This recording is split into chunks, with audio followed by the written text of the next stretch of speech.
Welcome back. In 2023, just 254 cases of human trafficking were identified in Michigan.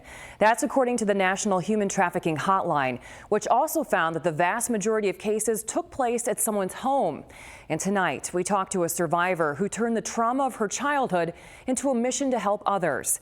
And we ride along with Emmett Township Police to find out the hot spots that detectives are targeting.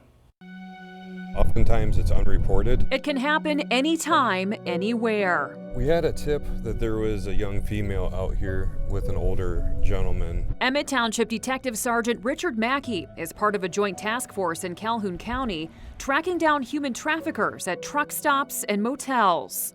We encountered a runaway female from Louisiana up here who had ran away from home, and we believed that she was being sex trafficked. Detective Sergeant Mackey tells us in his 13 years in law enforcement, he's investigated just 4 cases of human trafficking. A lot of it is website based, and they're disguised under escort services. Who are these individuals that are showing up?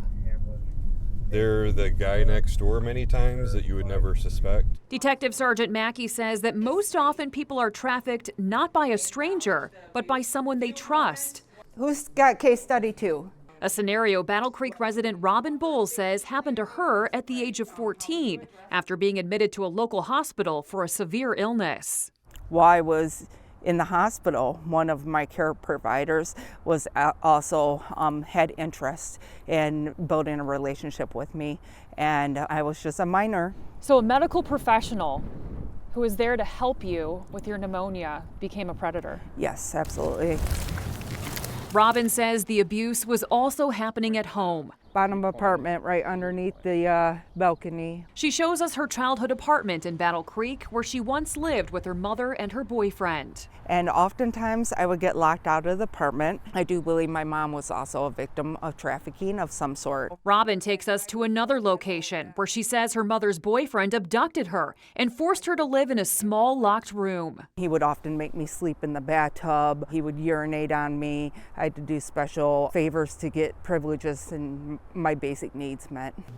Battle Creek police records show Robin was reported as a runaway dozens of times, but when officers showed up, she says she was told to simply go home. They looked at me as a troubled teen instead of a teen in trouble. One night, after she woke up from being beaten unconscious, Robin had enough. I told my abductor I'm leaving, and he said, "I'll kill you if you do." And I said, "You're going to kill me anyways, it doesn't matter." I'm bloody and bruising. I walked out of that door. 3 decades later, Robin thought the trauma of her past was over until she went to a church service in 2023 and ran into the healthcare provider who she says trafficked her as a child, telling her he wanted to reconnect. Days later, she filed a report with Battle Creek Police, afraid for the safety of the children who attended that church. So you believe there were other victims Guaranteed, after you? 100%. Robin says her testimony of childhood trauma coincided with the stack of police reports filed by her mother in the late 1990s. So they pulled it out and they laid my life out in front of me in black and white, and he knew at that moment I was telling the truth. The detective called the retired healthcare provider that Robin accused of trafficking her. In that recorded conversation, he admitted to police that Robin had visited his home when she was a minor. But at no time there was oral sex or anything like that happened. Not that I remember, no. 2 days later, police documents show he was found dead. His death ruled a suicide. I had to do something with that energy, so we launched on silence, and I became unsilent. They'll become defensive or make an excuse of why their abuse is okay. Today, Robin is hosting seminars through her new nonprofit, Unsilenced, Battle Creek Anti-Human Trafficking Coalition. So what do you think that is? Human trafficking. It is. And law enforcement officers like Detective Sergeant Mackey are partnering with Unsilenced, looking for new ways to stop the cycle of exploitation. But Robin says her work is never finished.